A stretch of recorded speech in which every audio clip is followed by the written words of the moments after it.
Mummy का 41वां प्रतिवेदन हिंदी और अंग्रेजी संस्करण में मैं प्रस्तुत करती हूँ। Item number 11A, Shri Arjun Ram Meghwal ji. Honorable Chairman, sir, with your permission, I rise to present the 36th report of the Business Advisory Committee. Thank you. जी सर, हमारी ये मांग है सर कि हिंदुस्तान की आज जो बिगड़े हुए कानून व्यवस्था की हालत है, इसके मद्देनजर सर आंतरिक सुरक्षा पे सदन में एक बड़ी चर्चा होना जरूरी है सर। वजह ये है सर, कश्मीर से देखो पंजाब तक हालात दिन पे दिन बिगड़ते जा रहे हैं।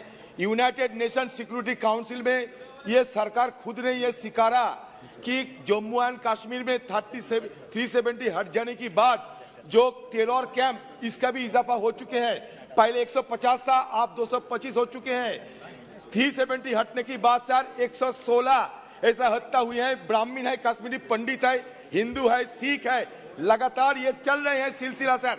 और सर कुछ दिन पहले सर ये पंजाब में सर तरन तारण जिले में रॉकेट लॉन्चर ग्रेनेड भी फेंका जाते हैं। पिछले 13 महीने में 8 बार इस तरह की घटना घटी है सर। ये सारे मुद्दे को देखते हुए हमें लगता है कि हिंदुस्तान की आज जो कानून व्यवस्था की बुरी हालत हो रहे हैं, आंतरिक सुरक्षा पे सर एक बड़ी चर्चा सदन के अंदर होना चाहिए। ये दिन पे दिन ये हालात बिगड़ते जा रहे हैं सर। श्री मार्गणी भरत जी, श्री आर.के. सिंह पटेल जी। महोदय, स्वास्थ्य एवं चिकित्सा के क्षेत्र में माननीय मोदी जी ने और माननीय उत्तर प्रदेश के मुख्यमंत्री योगी जी ने महत्वपूर्ण कार्य किए हैं। महोदय, मेरे जनपद चित्रकूट में केंद्र सरकार द्वारा 200 शैय्या का मातृ शिशु एवं चिकित्सालय खोह में निर्मित कराया गया है।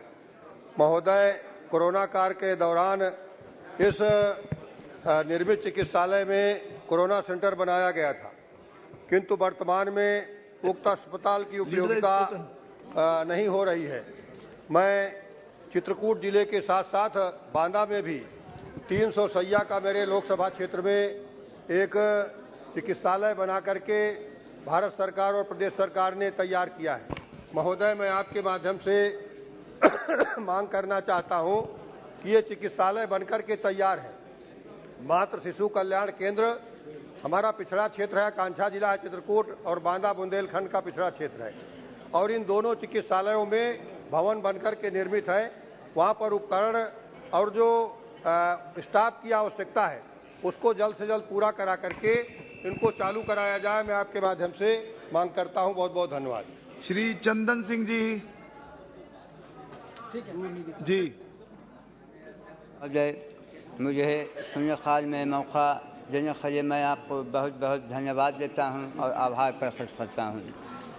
अध्यक्ष महोदय, मैं आपके माध्यम से माननीय रेल मंत्री जी से मांग करना चाहूँगा कि नवादा जिले के नवादा जमुई पथ पर रेलवे खुमसी नंबर 3 बस स्टैंड से पहले एसेट 8 जो नवादा जमुई पथ है के लेवल क्रॉसिंग नंबर 33 पर आरोपी खानेमान का बिहार सरकार के BSRGCL द्वारा कराया जा रहा है।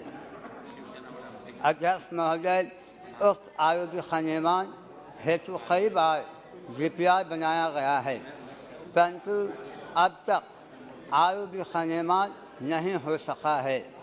अध्यक्ष महोदय, मैं खुद BSRGCL के अधिकारियों से मिला तो मुझे बताया गया कि आरोपी खानेमान हेतु रेल मंत्रालय के पास भेजा गया है, एवं रेल पदाधिकारियों से जब मिला तो उनके द्वारा बताया गया कि विभाग के द्वारा जांच आया है।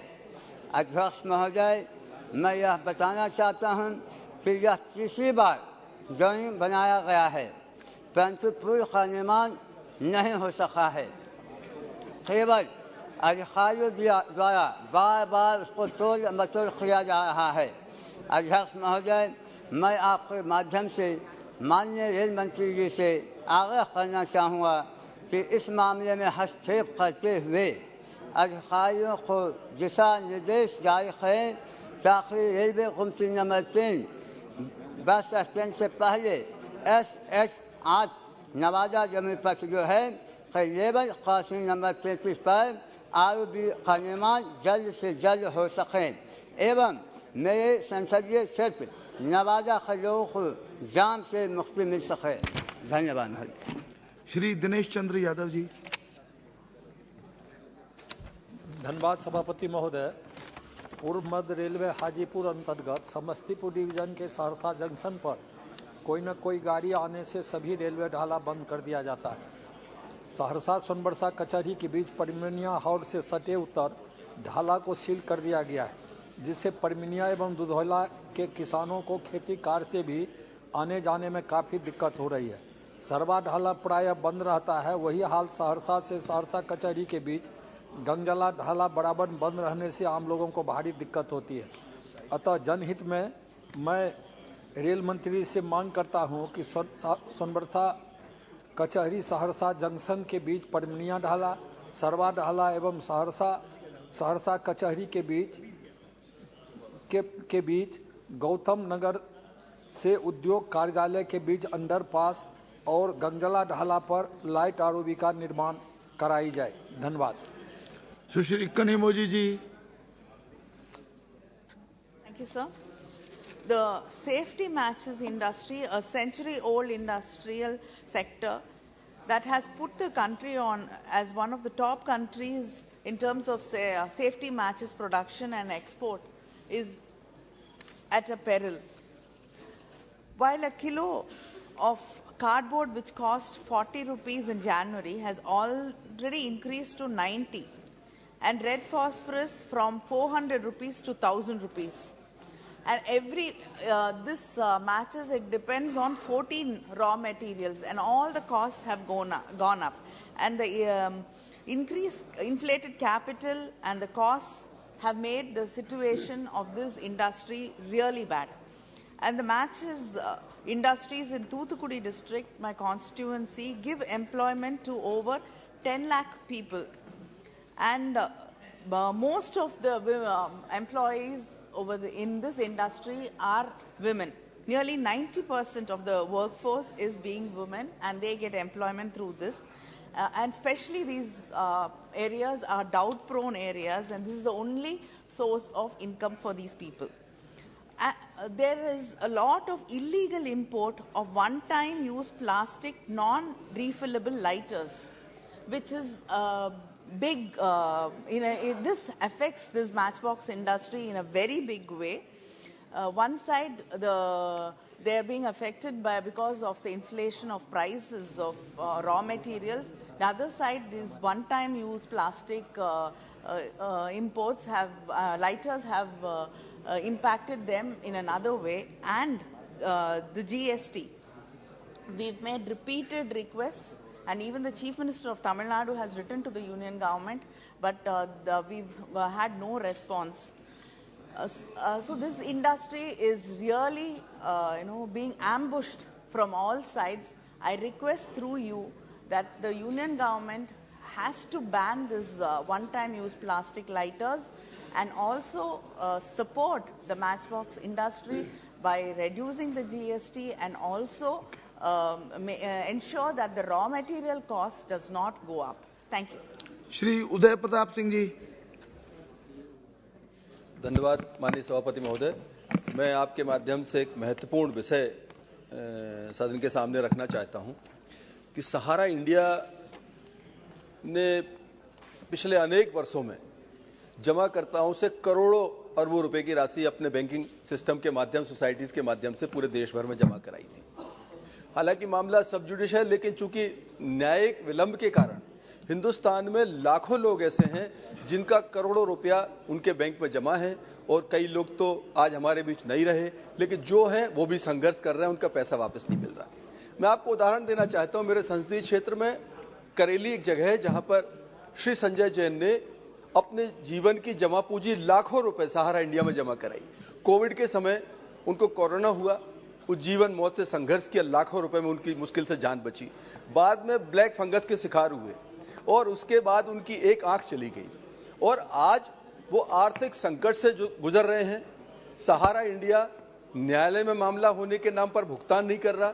संजय जैन जैसे देश में कितने लाखों लोग हैं जो सारी जमा पूंजी उस बैंकिंग यूनिट में जमा कर दी है और आज अपने जीवन यापन के लिए पैसा नहीं निकाल पा रहे। मैं आपके माध्यम से सरकार से आग्रह करना चाहता हूं, कोई ऐसा मैकेनिज्म डेवलप हो कि जिसमें जिनके करोड़ों रुपए बड़े पूंजीपति बड़े व्यवसायियों का जमा है वो राशि उसको सेकंड प्रायोरिटी रहे, लेकिन जिनका कम पैसा है 20 लाख 30 लाख 40 लाख रुपए जो जीवन की सारी संपत्ति उसमें जमा कर चुके, प्राथमिकता के आधार पर ऐसे लोगों का भुगतान पहले हो जिससे कि वो अपना जीवन यापन कर सकें। और बैंकिंग सेक्टर पर जो अविश्वास हुआ है, प्राइवेट सेक्टर की बैंक्स के ऊपर जो अविश्वास, सोसाइटीज पर जो अविश्वास हुआ है, उसका अविश्वास को दोबारा से हम विश्वास में कायम कर सकें। सरकार कोई ऐसा मैकेनिज्म डेवलप करे और जिनको पहले आवश्यकता है उनको भुगतान पहले हो, ऐसा मैकेनिज्म डेवलप करते हुए लोगों की मदद करें। आपके माध्यम से मैं वित्त मंत्रालय और न्याय मंत्रालय दोनों के माध्यम से कहूंगा कि इसको थोड़ा तेज गति से न्यायिक प्रक्रिया को निपटाते हुए लोगों के भुगतान की प्रक्रिया को आसान बनाया जाए, यही अनुरोध है। चेयरमैन साहब बहुत शुक्रिया जी। स्लिप भेज दीजिए, जो भी संबद्ध करना चाहते हैं कृपया अपनी स्लिप भेज दीजिए टेबल पर। जी जनाब, जो 5 अगस्त 2019 के बाद जो लंबा लॉकडाउन हुआ उसको देखते हुए एक योजना बनाई गई, prime minister special scholarship scheme, PM-SSS के नाम से जाना जाता है। बड़ी अच्छी स्कीम रही। बहुत सारे हमारे स्टूडेंट जो जम्मू कश्मीर और लद्दाख से उनको भेजा गया बाहर इंजीनियरिंग कोर्सेज के लिए सारे मुल्क में, सारे मुल्क के कॉलेजेस में। बड़े मेरिटोरियस जो स्टूडेंट्स थे। जनाब, मामला ये हुआ कि 2 साल 1 साल से वो भी ये कोर्सेज कर रहे हैं। उन्होंने इसके अलावा NPS नेशनल स्कॉलरशिप पोर्टल पर भी अप्लाई किया स्कॉलरशिप के लिए, जो कि उन्हें मिला कहीं कहीं। अब ये हो रहा है कि AICT इनका ये रद्द कर रही है, इनका जो एडमिशन है उनको हॉस्टल से निकाला जा रहा है। एडमिशन रद्द करना क्यों, किस वजह से? क्या कि आपने क्यों नेशनल स्कॉलरशिप पोर्टल पर अप्लाई किया था जब अब कि आपने लाभ लिया था इसका? मुमकिन है उससे कोई इनएडवर्टली उनसे कोई भूल चूक हुई हो, लेकिन ये एक कंपैशनेट मसला है। इसको उनको बाहर करने से 2-2 1-1 साल से वो वहाँ के कोर्सेज कर रहे हैं, उससे ये ज़्यादा से ज़्यादा किया जा सकता है कि वो आप कंडोन करें उनका जो लैप्स हुआ है। स्टूडेंट है मेरिटोरियस है, अगर लैप्स नहीं कर पा, आप कंडोन भी नहीं करेंगे तो ये कहिएगा जी अगर आपने नेशनल पोर्टल स्कॉलरशिप पर कोई लाभ लिया है वो आप रिटर्न कीजिए। तो जनाब वो इस वक्त बड़ी पीड़ा में है, उनको हॉस्टल से निकाला जा रहा है, कॉलेज से निकाल रहा है। तो ये बात है। तो पहले मेरी गुजारिश ये होगी ये ना किया। दूसरा बड़ा अहम मामला है जनाब, आप तो बड़े मेहरबान हैं, 1 मिनट दे दीजिए मुझे। जनाब, कुलगाम में हेपेटाइटिस बीमारी फैल गई है, 2 बच्चे मर गए हैं। बड़ी बदकिस्मती की बात है और ये सब हुआ इस वजह से क्योंकि अनफिल्टर्ड वाटर सप्लाई किया जा रहा है। फिल्ट्रेशन प्लांट जो है वो लॉकड है, उसको ऑपरेशन नहीं बनाया जा रहा है। तो जनाब एक तो ये है कि जो हेल्थ मिनिस्ट्री है उसके लिए उपाय करे, और दूसरा जो लोकल है वहाँ पर वो साहब जो हम कहते हैं कि चमकता कश्मीर, नया कश्मीर, 2 मंत्रालयों से संबंधित विषय हो गया ना। नहीं, आप तो मेहरबान है ना, तो ये मेहरबानी करके उसकी तरफ तवज्जो दी जाए। जो आप विषय रखते हैं उसकी तरफ वो संबंधित मंत्रालय को भेजा जाता है टू रिस्पॉन्ड, और यदि आप 2 मंत्रालयों से संबंधित विषय रखते हैं कठिनाई होती है। बस एक मिनट दीजिए जनाब। जी। बस जनाब मैं चाहूंगा कि स्टूडेंट्स को रिलीफ दिया जाए, कैंसिल नहीं किया जाए उनका एडमिशन, और यहाँ उपाय किए जाए ताकि हेल्थ केयर के लिए बारे में वो एक तवज्जो दी जाए। श्री PP चौधरी जी। धन्यवाद सभापति महोदय। हमारे यशस्वी प्रधानमंत्री श्री नरेंद्र मोदी जी के कुशल नेतृत्व में हमारे देश में रेलवे के क्षेत्र में अनेक नए आयाम स्थापित हुए हैं। महोदय, मैं आपका ध्यान मेरे लोकसभा क्षेत्र पाली में वर्षों से लंबित बिलाड़ाबर रेल लाइन की ओर आकर्षित करते बताना चाहूंगा कि इस रेल मार्ग को वर्ष 1997 में तत्कालीन रेल मंत्री जी द्वारा स्वीकृत कर शिलान्यास किया गया, लेकिन इस पर ठोस अमल नहीं हो पाया। महोदय, मेरे प्रथम बार सांसद बनने से लगातार मैं इस मांग को सदन एवं माननीय रेल मंत्रियों के समक्ष उठाता रहा हूं। मैं धन्यवाद दूंगा उन सभी मंत्रीगणों को जो वर्ष 2014 से अब तक जब ये मुद्दा उठाया उस पर नया सर्वे कर इस कार्य को आगे बढ़ाने हेतु प्रयत्न किए, लेकिन रेल मंत्रालय द्वारा 5-6 बार अलग अलग वर्षों में सर्वे कराए जाने पर भी नेगेटिव प्रतिफल के कारण प्लानिंग कमीशन द्वारा इस योजना को कॉमर्शियली नॉट वायबल बताकर छोड़ दिया जाता रहा। महोदय, फिर बिलाड़ाबर के विकल्प के रूप में मेरे आग्रह पर हमारे वर्तमान रेल मंत्री माननीय अश्विनी वैष्णव जी द्वारा वर्ष 2021 में बिलाड़ा से रास नई रेल लाइन जो 50 किलोमीटर है का सर्वे स्वीकृत किया है। इसके लिए मैं उनका धन्यवाद ज्ञापित करता हूं।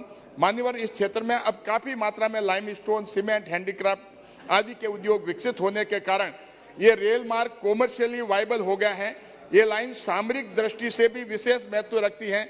महोदय, बिलाड़ा से रास को नई रेलवे लाइन से जोड़ दिया जाता है तो हजारों की संख्या में लोगों को रेल सुविधाओं का लाभ मिल सकेगा।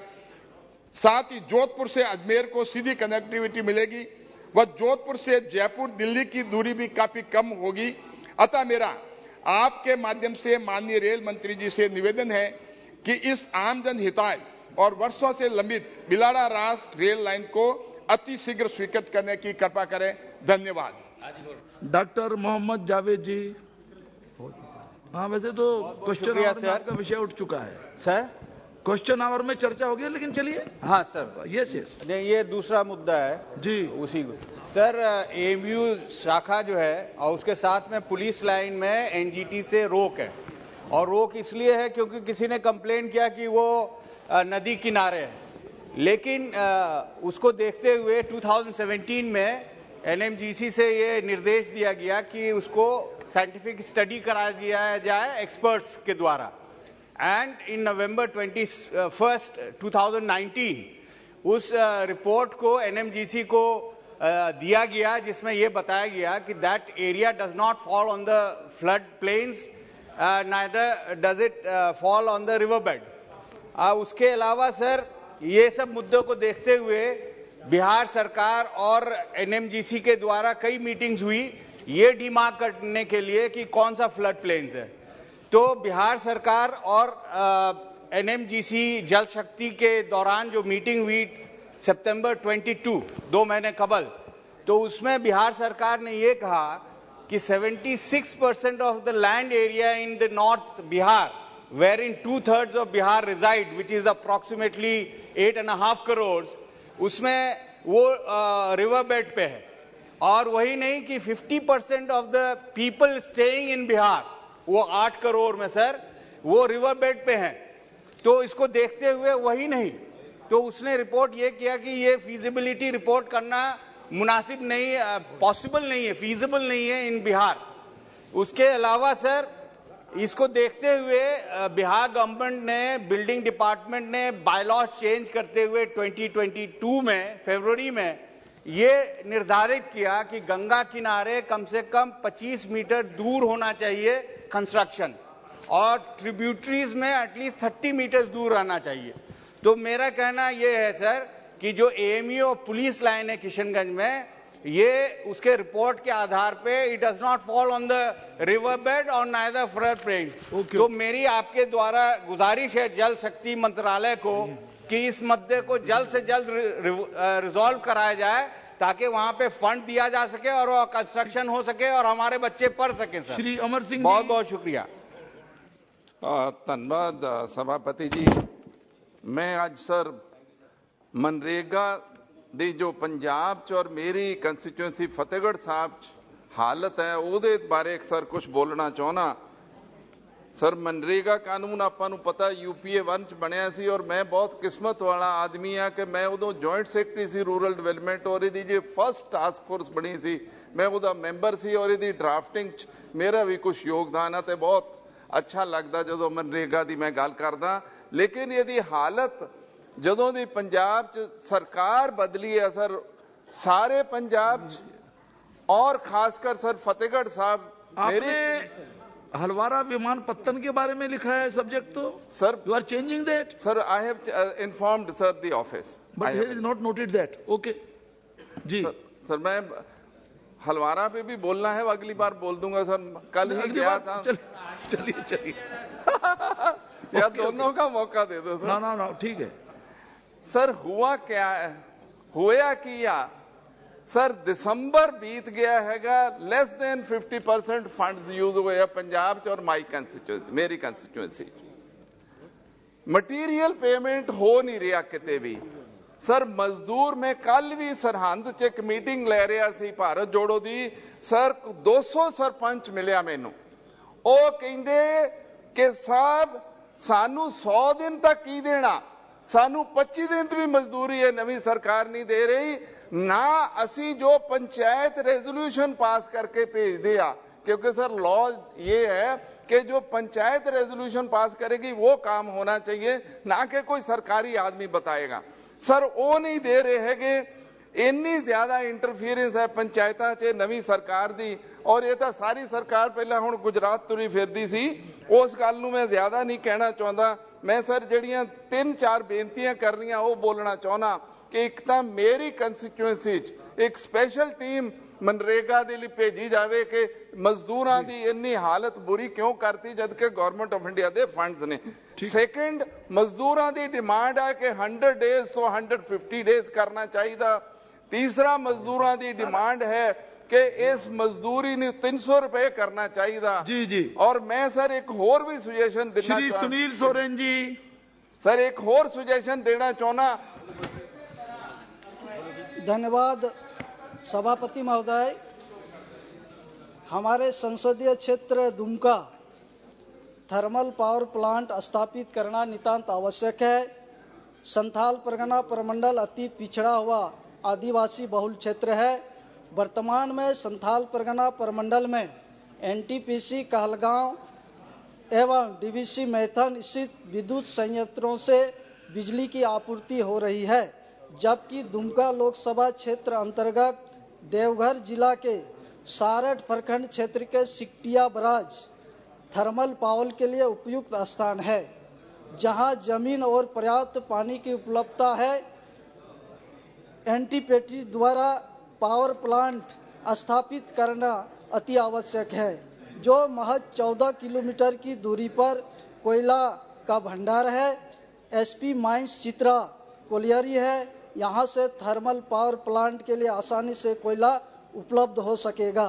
संथाल परगना में पावर प्लांट के स्थापना होने से क्षेत्र के विकास भी होगा, बेरोजगारों को रोजगार भी प्राप्त होगा।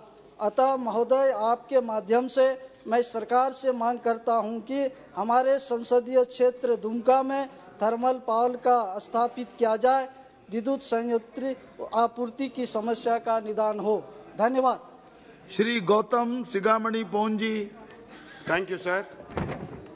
I would like to express important issue regarding Life Insurance Corporation of India through you, sir. So LIC is just not like other public sector undertaking. It is connected with every common individual with its motto, even with life, even after life. Such a vital PSU is slowly being disinvested by the union government.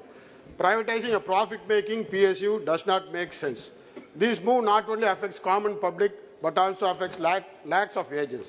Insurance Regulatory and Development Authority of India, IRDAI, is also ruining LIC by bringing Bima Sugam and operate insurance activities online.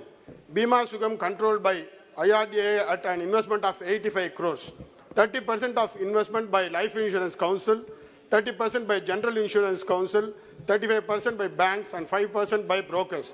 Fact is, Life Insurance Council and General Insurance Council were formed to strengthen human life and insurance sector, but the opposite is happening, sir. Sir, once this Bima Sugam portal comes to act, policyholders will face huge problem as agents will not be available to serve them as will be made online. Livelihood of agents will be erased. Already, the unemployment rate is increasing day by day, so this new scheme will not bring any good to the policyholders, but will put LIC on closure, which has an asset value of 42.54 lakh crores, sir. So this union government is selling every PSU one by one. Already union government has sold 3.5% of LIC shares at very low price. When LIC, the largest insurance company in the country, reported a massive net profit of rupees 15,952 crore for the quarter ended September 30, 2022, and recorded a net profit of just rupees 682.9 crore in the June quarter. Hence, Speaker, sir, through you, I request the Union Government and the Finance Minister to stop the moves of privatizing LIC and bringing in Bima Sugam, etc., and save the policyholders and agents of LIC. Thank you, sir. Shri Hanuman Beniwal ji. हाँ ठीक। They are listening. Okay, okay. हाँ हो गया। Not. हाँ हनुमान बेनीवाल जी। प्रेमचंद्र जी थकते ही नहीं। आप 10 बार नहीं बोलो तो मजा ही नहीं सर। सभापति महोदय, मैं आपके माध्यम से सेना में अग्निपथ योजना के माध्यम से संविदा भर्ती के निर्णय को वापस देने के संबंध में प्रधानमंत्री जी और रक्षा मंत्री जी की तरफ ध्यान आकर्षित करते हुए बताना चाहता हूं कि सेना जैसे संस्थान में अग्निपथ योजना के माध्यम से संविदा भर्ती का निर्णय किसी भी दृष्टि से सही नहीं है और ये निर्णय न तो सेना में जाने के इच्छुक युवाओं के हित में और नई सेना के लिए सही है। महोदय, केंद्र सरकार के फैसले के विरुद्ध में राजस्थान सहित देश भर के युवा आंदोलित थे, बड़े आंदोलन हुए और ऐसे में सरकार को युवा वर्ग की भावनाओं को ध्यान में रखने की भी जरूरत है। सभापति महोदय, अग्निपथ के माध्यम से ली जाने वाली भर्ती में 4 वर्षों के बाद युवाओं के भविष्य पर भी सवालिया निशान है, क्योंकि इस योजना के तहत भर्ती होने वालों को न तो कोई रैंक मिलेगी, न ही कोई प्रमोशन और न ही कोई पेंशन मिलेगी और 4 वर्षों के बाद किसी को रिटायर करके सरकार भेजेगी तो उसका आगे का भविष्य कैसे सुनिश्चित होगा, ये चिंता का विषय। सरकार ने इस योजना को आनंद फन में लागू करके देश के युवाओं के हितों के साथ अन्याय किया। सरकार के इस निर्णय के विरुद्ध राजस्थान में प्रदेश भर में राष्ट्रीय लोकतांत्रिक पार्टी ने लोकतांत्रिक रूप से प्रदर्शन किया। 27 जून को जोधपुर में 2 लाख लोगों ने इस निर्णय के विरुद्ध आरएलपी द्वारा आयोजित रैली में सम्मिलित होकर एक कड़ा संदेश एक केंद्र को दिया। आज सरकार अग्निवीरों को रिटायरमेंट के बाद सार्वजनिक उपक्रमों में नौकरी देने की बात करती है, लेकिन मैं आपके माध्यम से ये बताना चाहता हूँ कि पूर्व सैनिकों के लिए ग्रुप सी और डी में कर्म से 10 और 20% आरक्षित होने के बावजूद हकीकत में 1.92% और 1.66% नौकरी दी जा सकी। केंद्रीय सुरक्षा बलों में भी पूर्व सैनिकों को 10% नौकरी देने की बात कही गई, लेकिन हकीकत यह कि 1% भी कम पूर्व सैनिकों को नौकरी मिल पाई है। सभापति महोदय, मेरी आपके माध्यम से सरकार से मांग है, मेरा लॉटरी में सर 1 सेकंड लूंगा मैं, कि पुरानी तर्ज पर सेना भर्ती रैलियों का आयोजन 2 वर्ष की छूट आयु में देते हुए, कोरोना काल के अंदर भर्तियां नहीं हुई थी, हमने जोरदार एक मामले को उठाया था साहब, 2 वर्ष की छूट आयु में देते हुए प्रारंभ की जाए और भारतीय सेना के साथ नेवी और वायुसेना की सभी लंबित भर्तियों को पूरा किया जाए। इस टीओडी अग्निपथ योजना के फैसलों को वापस लिया जाए। श्री रंगप्पा बारने जी, 1 सेकंड साहब, एक सेकंड साहब, 1 सेकंड। लॉटरी में है साहब, हम बिना फालतू परेशान नहीं करते। और मुझे तो चिंता इस बात की साहब, मनीष जी बैठे हैं, अग्निपथ का जैसे ही मामला आया सारी कांग्रेस बाहर चली गई। आपने विरोध किया था बारने जी, एक मिनट नो, बोलिए बारने जी। माननीय सभापति महोदय, होगा पत्रकार दिन रात अपने अपनी बात कह घर परिवार से दूर रहकर वो उनकी बात रिकॉर्ड में जा रही है, प्लीज अपने कर्तव्य का निर्वहन करते। महोदय, कोविड काल में के समय में जब पूरा देश लॉकडाउन में था, तब भी इन पत्रकारों ने अपने कर्तव्य का पालन करते हुए देश भर के लोगों को जागरूक करते हुए महत्वपूर्ण जानकारी प्रदान की और सदैव अपने कर्तव्य के प्रति सजग रहे। जबकि देश में बहुत सारे पत्रकार कोविड के महामारी में शिकार भी हुए।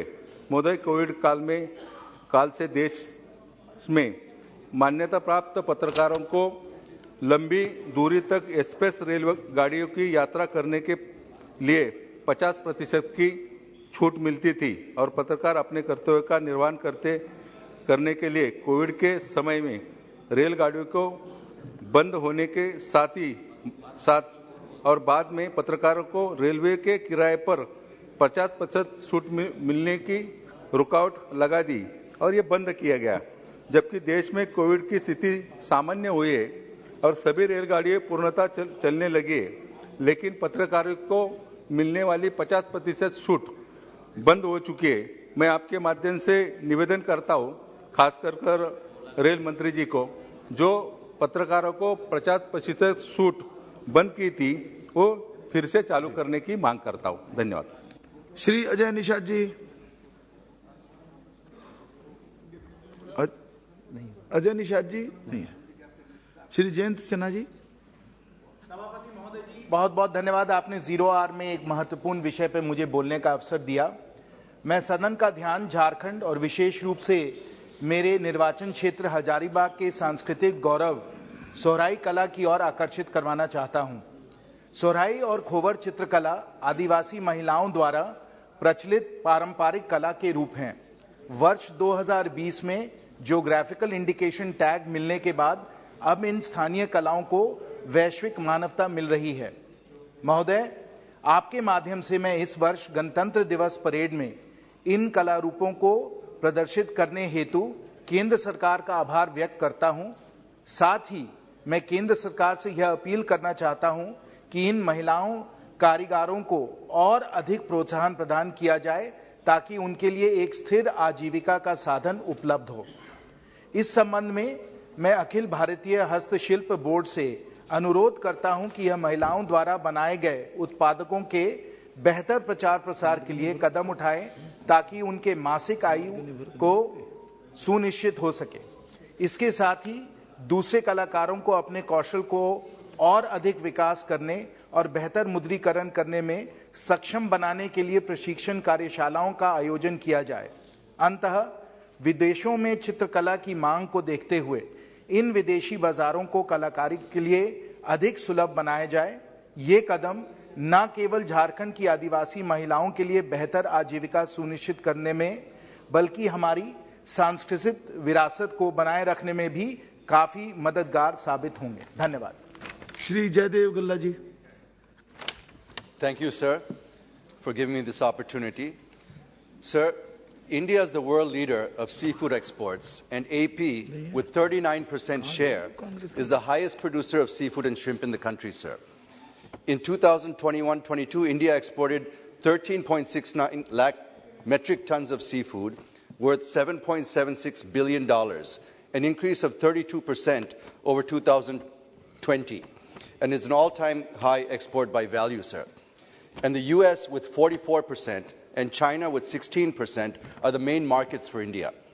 But this year, import restrictions put by China due to COVID and US importing shrimp from Ecuador really hit hard the aquaculture industry, particularly shrimp exports, sir. Since AP is the largest producer and exporter of shrimp and prawns, also known as prawns, the aqua farmers are suffering like anything, sir. Fluctuations in the international market crashed the price of prawns and exporters and processors. Citing fluctuations in the international market, they reduced the price of 100-count shrimp to 160 to 180 per kg, which is not at all viable, sir. The viability for a 100-count shrimp is 280 rupees, sir. On the other hand, the price of feed has gone up. This proved to be a double whammy on the aqua farmers and needs to be addressed. And increase in lease prices of ponds, labor cost, etc., has only added fuel to the fire, sir. In view of the above, and to protect the struggling aquaculture sector, I request the Honourable Prime Minister to immediately intervene to hold talks with importers of other countries and ensure that our aqua products are exported smoothly with remunerative price, and also request to direct MPEDA to hold meetings with the Indian exporters and aqua farmers without any further delay to resolve the problems. Thank you. Shri Dulal Chandra Goswami ji. सभापति महोदय, बिहार राज्य अंतर्गत हमारा सांसदीय क्षेत्र कटिहार और पूर्णिया प्रमंडल में प्रचुर मात्रा में जूट और प्राकृतिक रेशे का उत्पादन किसानों के द्वारा किया जाता है। पूर्वोत्तर बिहार में अधिक मात्रा में जूट उत्पादन होने से यह भारत का दूसरा अधिक जूट उत्पादन राज्य है और इसी वजह से भारत सरकार ने कटिहार में RBMS जूट मिल का स्थापना किया था। लेकिन 2016 के बाद ये जूट मिल बंद पड़ा हुआ है और इसका वैकल्पिक कोई अन्य उपाय भी भारत सरकार के द्वारा नहीं की गई। महोदय, मैं आपके माध्यम से कहना चाहता हूं कि कटिहार जिला एक आकांक्षी जिला है और केंद्र सरकार इन रेशों के उत्पादन में और उस क्षेत्रों को बढ़ावा देने का कोई दूसरा वैकल्पिक काम भी नहीं करे। इसीलिए मैं आपके माध्यम से भारत सरकार से मांग करता हूं कि मेरा संसदीय क्षेत्र कटिहार में देश का पहला जूट और नेचुरल फाइबर पार्क का स्थापना करे ताकि वहां स्वरोजगार हो और जूट और फाइबर उत्पादक किसानों को लाभ मिले और देश का भला हो। धन्यवाद। तो एंटोनी जी, एक minute, 1 minute only, please. Make your submission within 1 minute. Very serious issue. Okay, serious. Chairman. छोटे में रखिए जी. Make it more serious. Compact कीजिए उसको, please. Chairman, I take this opportunity to invite the kind attention of this House to the pathetic condition of 13 lakh rubber growers and 5 lakh 13 lakh farmers and 5 lakh laborers in the country. Due to continuing fall in prices of natural rubber, lakhs of families in the country are in acute financial crisis. 10 years back, per kg, 240 is the price of rubber. Production cost doubled. Now it is 140 rupees. Chairman, actually the rubber industry is one of the fastest growing sectors in the country.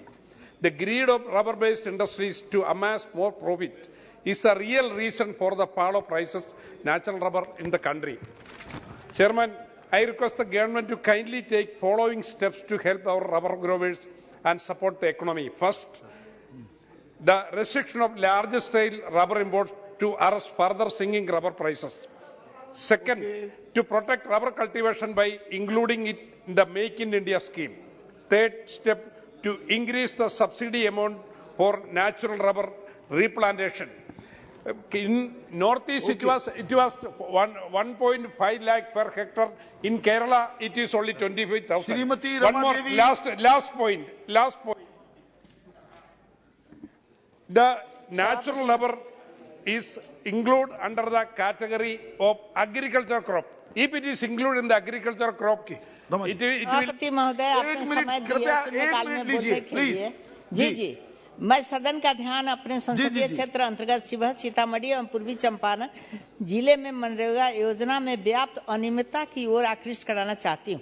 महोदय, शिवहर, सीतामढ़ी, पूर्वी चंपारण जिला एक पिछड़ा हुआ इलाका है, जहाँ वित्तीय वर्ष 2019-20, 2020-21 और 2021-22 में मनरेगा योजना से कराए गए योजनाओं के क्रियान्वयन में काफी अनियमितता बरती गई है। क्षेत्र भ्रमण के दौरान समीक्षा करने पर इन योजनाओं में व्यापक भ्रष्टाचार साफ प्रतीत होता है।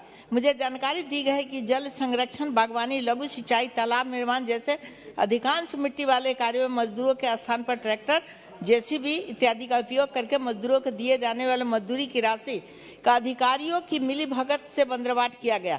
पक्के कार्य योजना में निर्माण में गुणवत्ता का घोर अभाव है। बकरी शेड निर्माण, पोखर निर्माण, उड़ाही, गौशाला निर्माण कार्य, बागवानी एवं वृक्षारोपण सहित कई योजनाओं का निर्माण कार्य पूरा किए बिना पुरानी योजनाओं को दिखाकर राशि उठाव हो चुका है।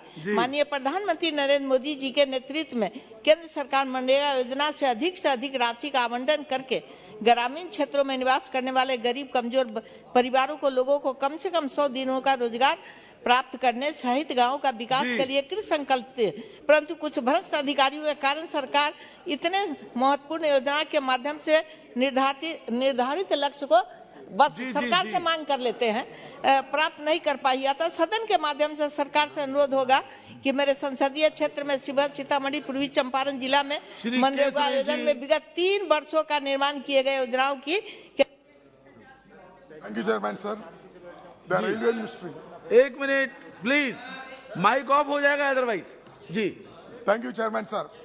The Railway Ministry cruelly exploiting the Lord Ayyappa devotees proceeding to Sabarimala from various parts of the country, especially from southern states including Andhra Pradesh, Telangana, Karnataka and Tamil Nadu.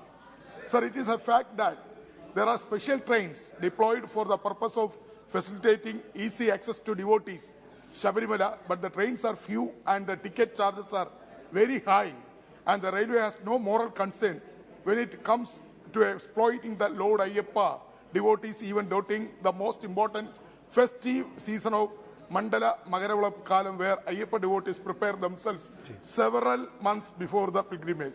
Sir, I request the government to immediately intervene, reverse the excess fare on railway special trains scheduled to Sabarimala season by the railways and other devotees of Ayyappa pleasant journey. Profiteering must not be done it and expenses Ayyappa devotees by the railways. Sir, Shrimati Gomti साहब,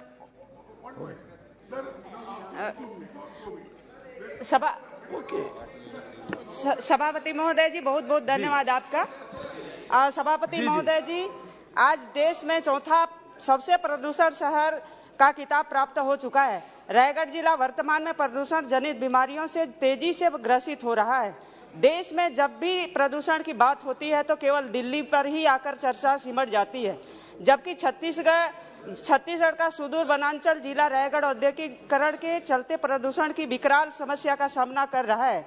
लगभग 150 से ज्यादा छोटे बड़े उद्योग के अलावा दर्जनों कोयला खदानों से कोयला उत्खनन और परिवहन में परिवहन भी यहाँ के पर्यावरण का बहुत बुरा प्रभाव डाल रहा है। जल के स्रोत भी प्रदूषित हो चुके हैं। जिले की जीवनदायिनी केलो नदी पीने योग्य रह नहीं गया है। फ्लाई ऐश के अवैध भंडारण में आम जन जीवन पर बहुत गहरा प्रभाव डाला है। औद्योगिक विस्तार के लिए जन सुनवाई में औद्योगिक अवैध मैनेजमेंट पर्यावरण के नियम को तार अनुमति प्राप्त कर रहे हैं। छोटे झाड़ के जंगल के नाम पर जंगलों की अवैध कटाई की गई है।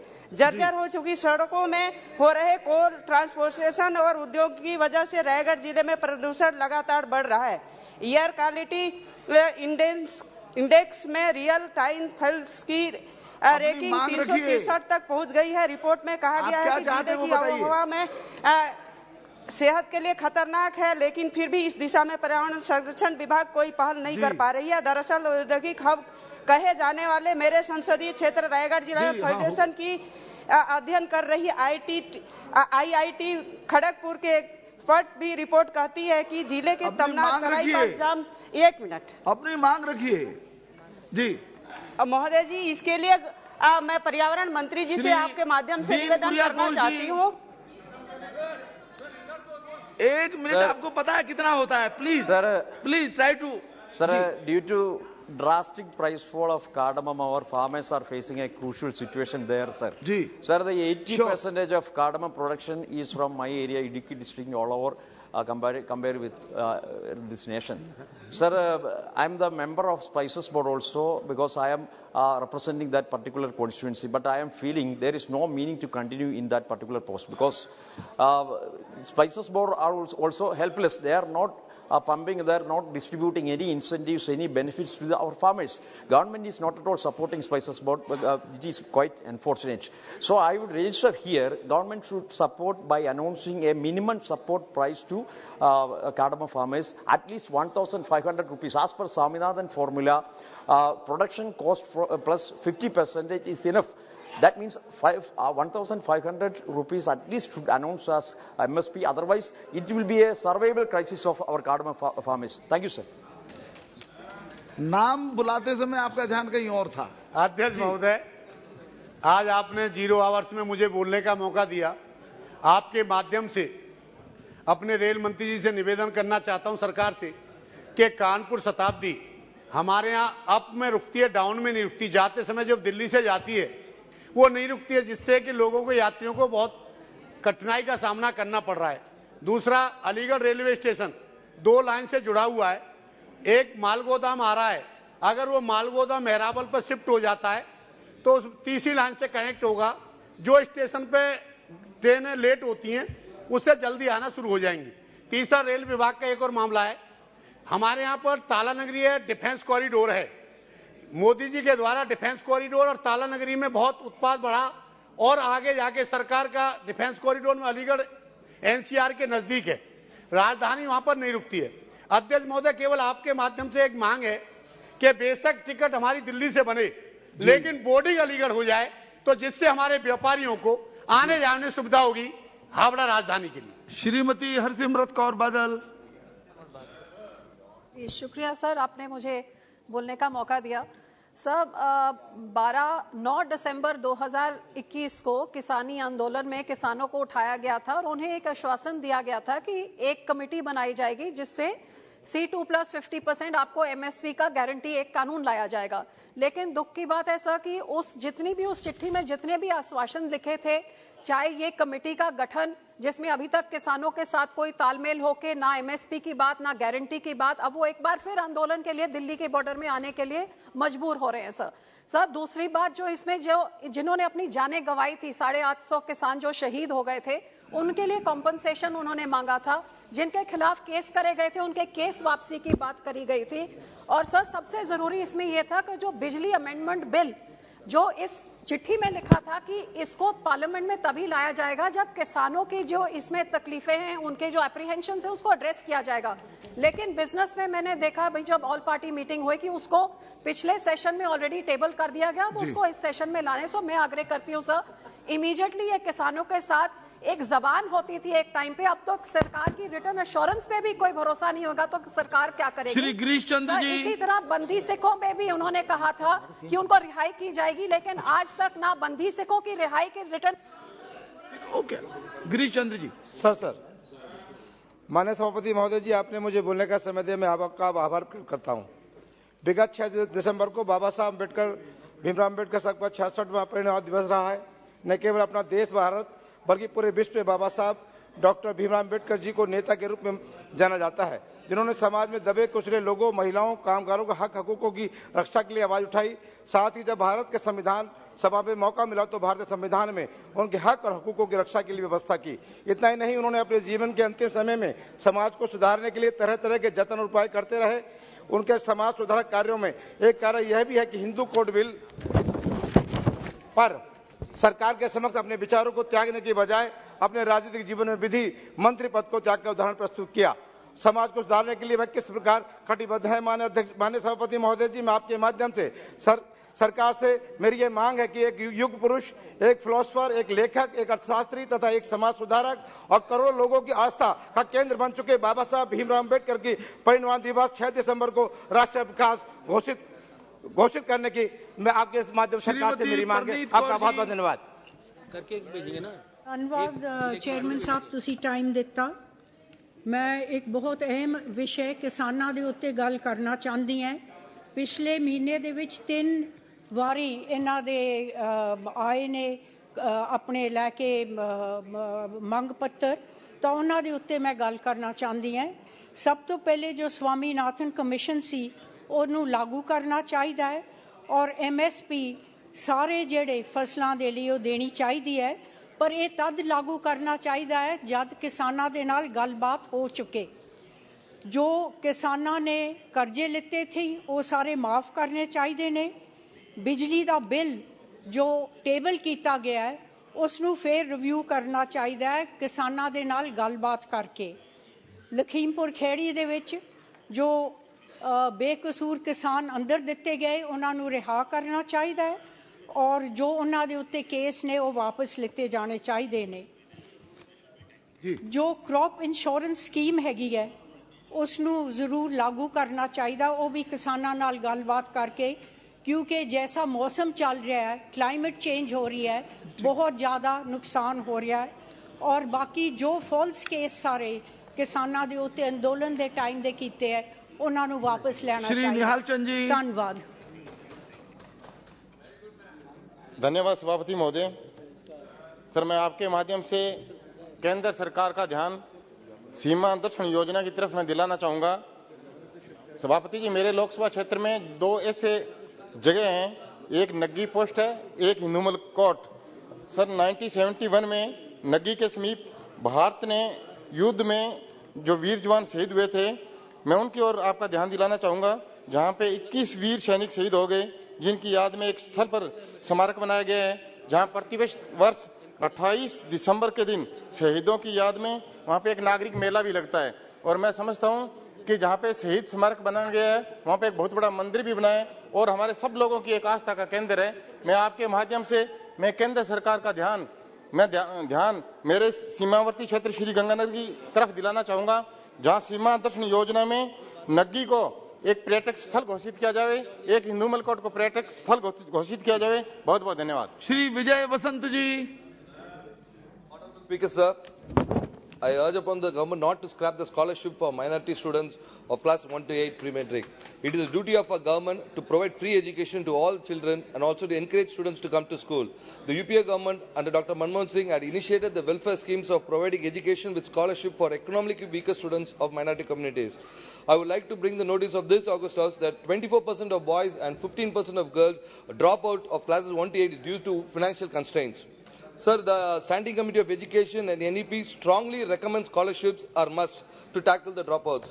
So, to attract students and to avoid dropouts, our former CM Kamraj sir started the midday meal, and now our Honorable CM Stalin sir brings, along with the midday meal, he brings a breakfast also. So, the scholarship is provided for great encouragement to the families and to send their wards to school without any burden. The justification given by the union government that the students are being provided free education under RTI is very fragile. So, government should take initial steps to attract students from all sections of the society to go to school. Continuation of scholarship of minority students is a big step for the India to become a nation of scholars.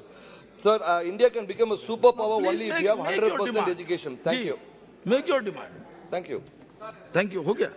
Shri Soumitra Khan. Thank you sir. Sir, हमारा बिष्णुपुर में हावड़ा चक्रधरपुर जो train था वो जो पिछले 50 साल से चल रहा था उसका स्टॉपेज थे, लेकिन सर ये कोविड का बाद हमारा जो हावड़ा चक्रधरपुर जो ट्रेन है उसको स्टॉपेज नहीं दे चुका है।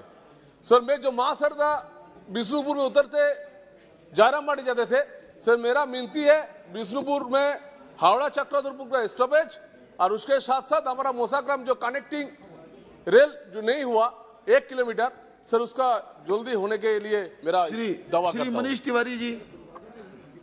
Thank you very much, Mr. Chairperson, sir. Mr. Chairperson, sir, in addition to the permanent commissioned officers in the Indian Armed Forces, there are 3 other categories of officers. They are the short service commissioned officers, emergency commissioned officers, and the women special entry officers. These officers also perform the same role and responsibility as the permanent commissioned officers.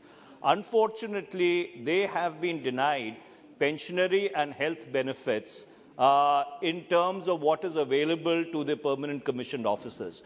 Most of them are, there are about 10,000 of them in number. Most of them are veterans of the 62, 65, 71 and the 99 wards. My request to the government, my appeal to the government is that these officers or these category of officers should also be given 1 rank, 1 pension on a pro rata basis. Health benefits should be extended to them so that they can live their lives in dignity and with the respect they deserve. Thank you, Mr. Chairperson, sir.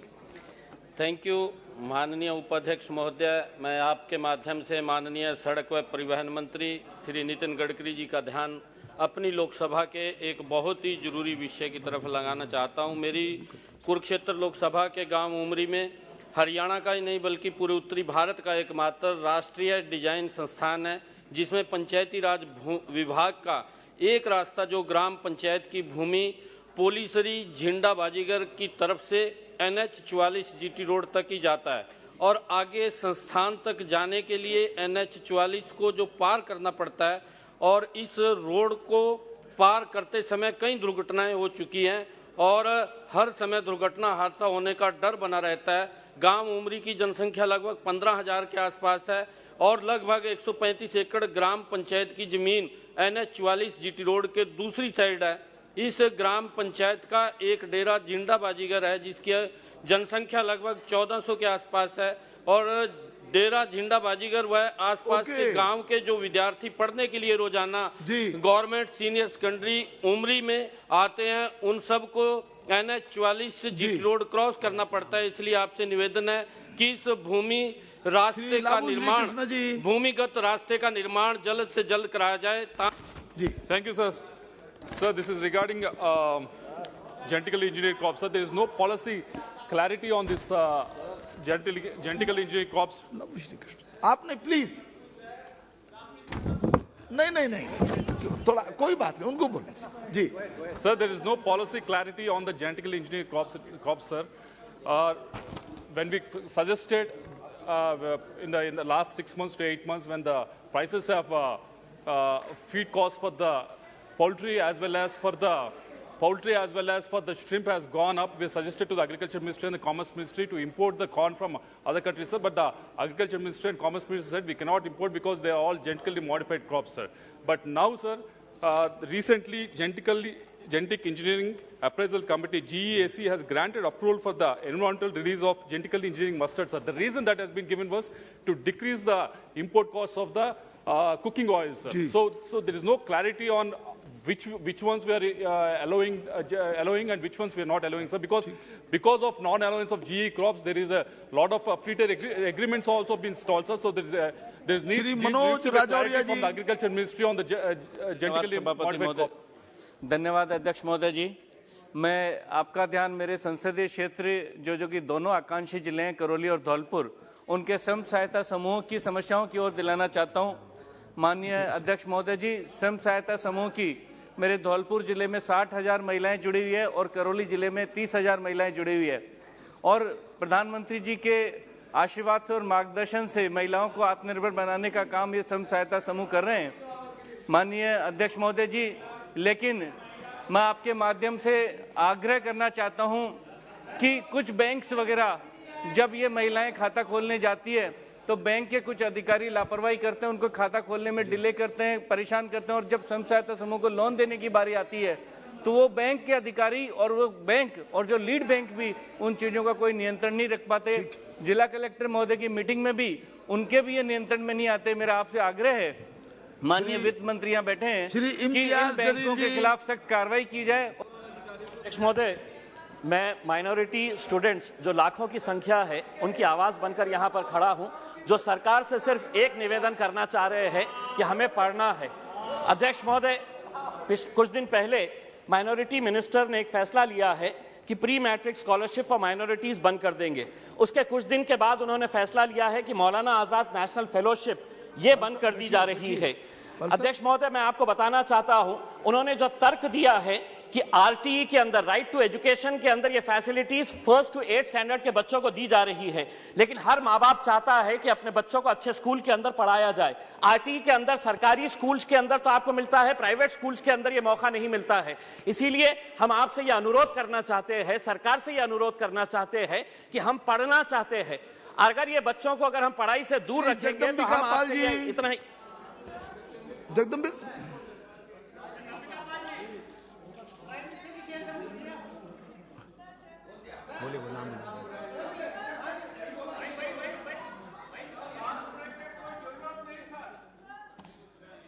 अधिष्ठाता महोदय,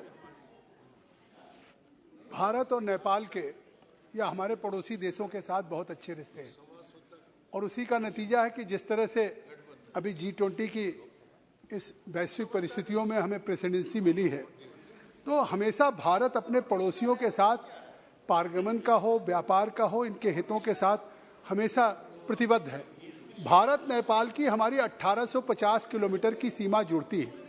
उस पार लुम्बिनी है, इस पार कपिलवस्तु है, और गौतम बुद्ध से जुड़े हुए पूरी दुनिया के देश के जो बुद्धिस्ट हैं वो आते हैं और उस तरफ लुम्बिनी जाते हैं और उसके बाद उनको गोरखपुर होकर के कपिलवस्तु जो गौतम बुद्ध का जन्म स्थान वहाँ आते हैं, श्रावस्ती आते हैं, सारनाथ, कुशीनगर जाते हैं।